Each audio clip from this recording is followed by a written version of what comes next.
Bonjour, ce soir je vais vous expliquer comment faire une pâte brisée pour réaliser vos tartes, tarte tatin, tarte sucrée ou tarte salée.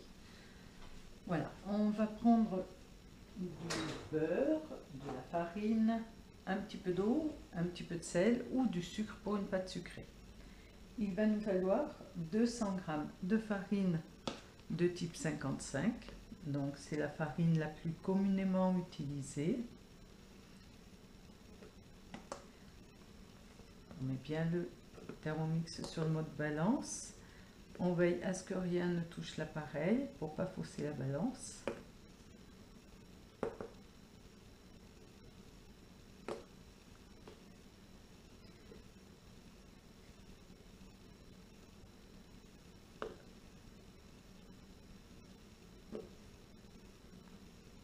Voilà, 200 g, tout petit peu trop.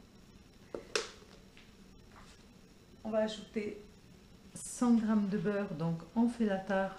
Il faut toujours bien penser à faire la tare avant.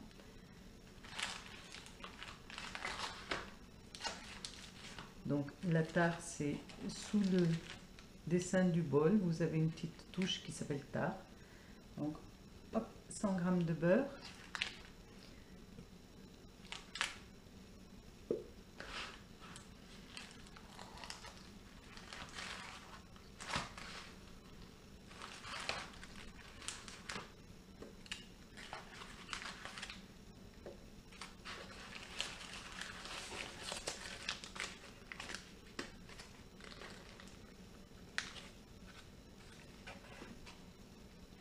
Voilà, un tout petit peu trop. On récupère un tout petit morceau.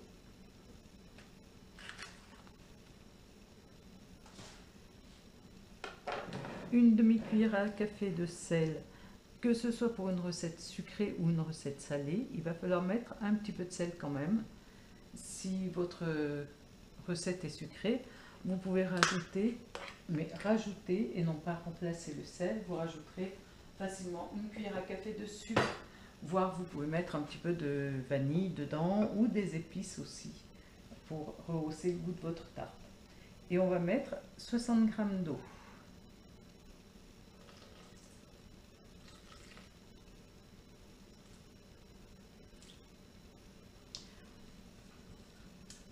Le couvercle, bien sûr, et 1 minute en mode pétrin.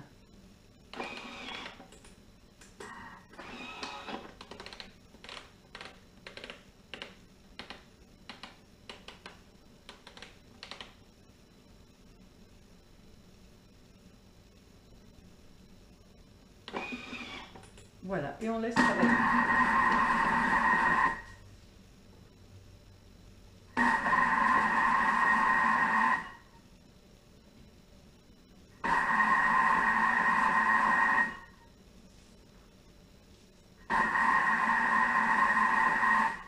Pendant que le Thermomix travaille, je vais beurrer et fariner mes moules à tarte. Donc avec du beurre mou.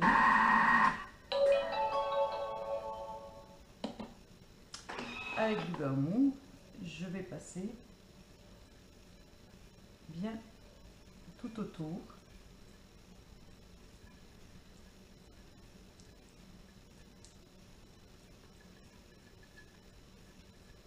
Voilà, il faut que le moule soit parfaitement bien enduit.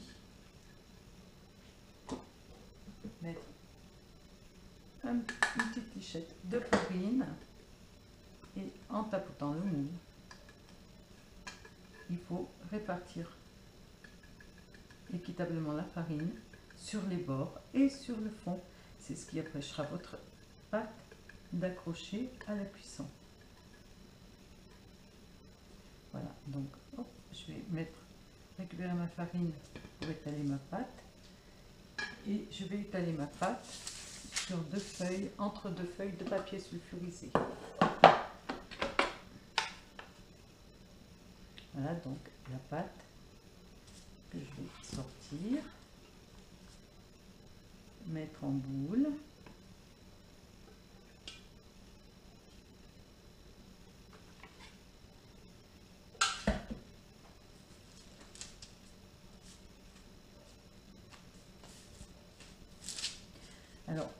il ne faudra pas trop la travailler après ce temps de pétrin. Plus vous travaillerez cette pâte, et plus vous risquerez d'avoir une pâte dure à la sortie.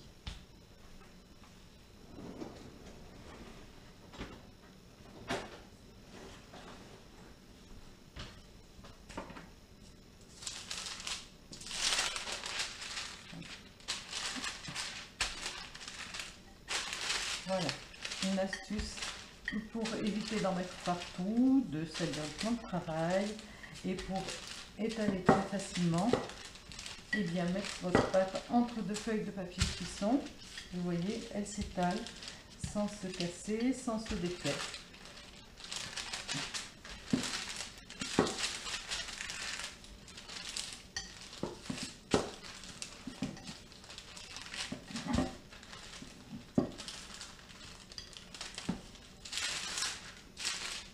Alors, quand on étale une pâte, on doit appuyer de façon équitable à droite et à gauche sur le rouleau et surtout ne pas l'écraser, c'est-à-dire qu'il faut arrêter d'appuyer quand on arrive au bord ici pour ne pas écraser le bord de la pâte.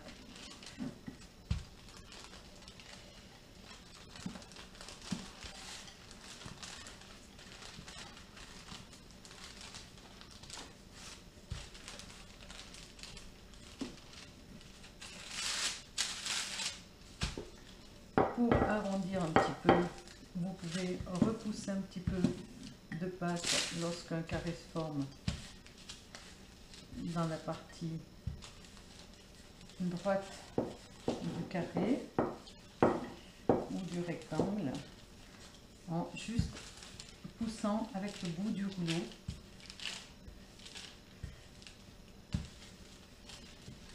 Et vous arriverez à arrondir un petit peu votre fond de tarte.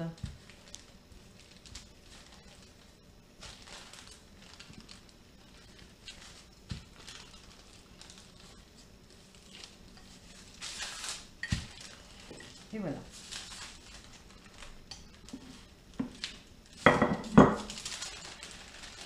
Alors là au choix, soit vous mettez votre tarte, votre fond de tarte directement dans le moule avec le papier sulfurisé au fond, soit vous allez le soulever.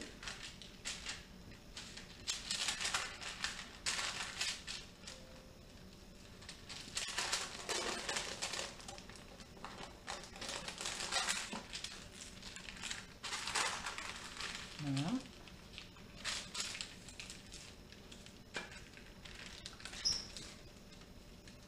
Le mettre installé dans le moule et pour couper, avoir une coupe bien nette, il vous suffit de passer le rouleau de cette façon-là.